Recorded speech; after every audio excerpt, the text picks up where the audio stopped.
Pete, very good to see you. Today we are talking through 5 retirement investing mistakes. A financially secure and happy retirement doesn't just happen, it takes planning and, of course, modifications as you get older. So we're going to walk through those mistakes. And mistake number one is simply not having a plan, which is essential when it comes to addressing retirees' number one fear of running out of money. Yeah, having a plan and seeing how much you've saved and testing that money to see if it's going to be able to generate the income that you're going to need to supplement your Social Security or pension throughout your life. So having a plan to see if your money's going to last is the basics, basically, going Right, forward. Yeah. right. And supplies peace of mind too.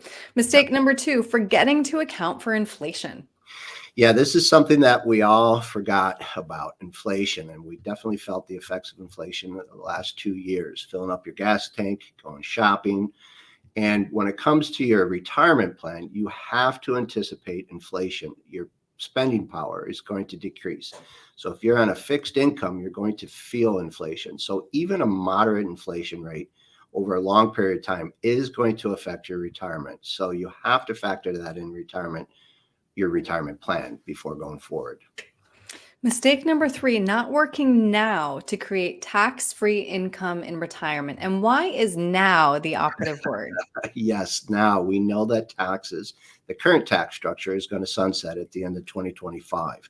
We don't know where taxes are going to be. They're either going to keep the taxes where they are, increase them, or we go back to the old tax rate. And looking at this chart here, we have to remember before Ronnie Reagan, we had taxes over 60% at the top of Wow. our bracket, right? Yeah. So right now it's historical low interest rates. Now is the time to convert. Now the time is to take your money out of your IRAs, fill up your tax bracket with your IRA withdrawals.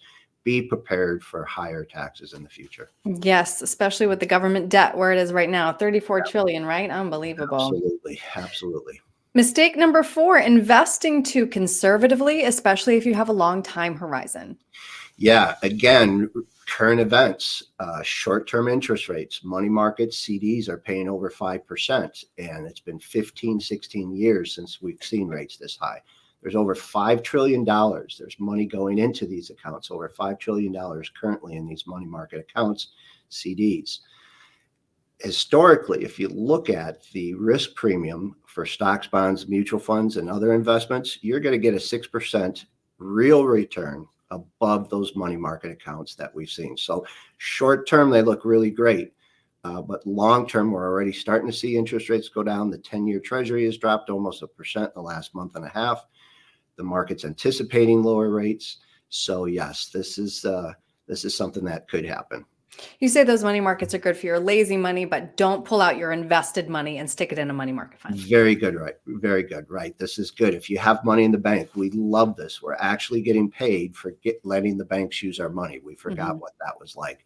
But don't change your overall plan because we know stocks, bonds, and mutual funds outperform over the long term and especially over cash. So no big changes. Don't go for the shiny object. This is a short-term phenomenon. Enjoy it while we can, but don't change your overall investment plan to chase these short-term rates. Right. On the other side of that coin, though, is taking on too much risk as you near retirement. Yes, this is something called the secrets of return. My clients have heard about this. If you've known anybody that retired after the dot-com bust in early 2000 or after the financial crisis, when you suffer a 20 or 30% rate of decrease in your investment portfolio early on retirement, it's extremely difficult to get yourself out of that hole. So before your retirement, you have to look at your assets and you have to look at alternatives so that the old saying, don't have all your eggs in one basket, basically. I'm glad we got the chance to talk this through, Pete. If somebody has questions about any of these mistakes that we've covered, or if they'd like your help designing their own financial plan, what's the best way to reach you? Absolutely. Our number is 847-499-3454. Give us a call. Talk to myself, Nicole, Liam, or anybody else that picks up the phone. Love to talk to you. Perfect. All right, Pete, thanks so much for your time today. Thank you, Erin. Take care.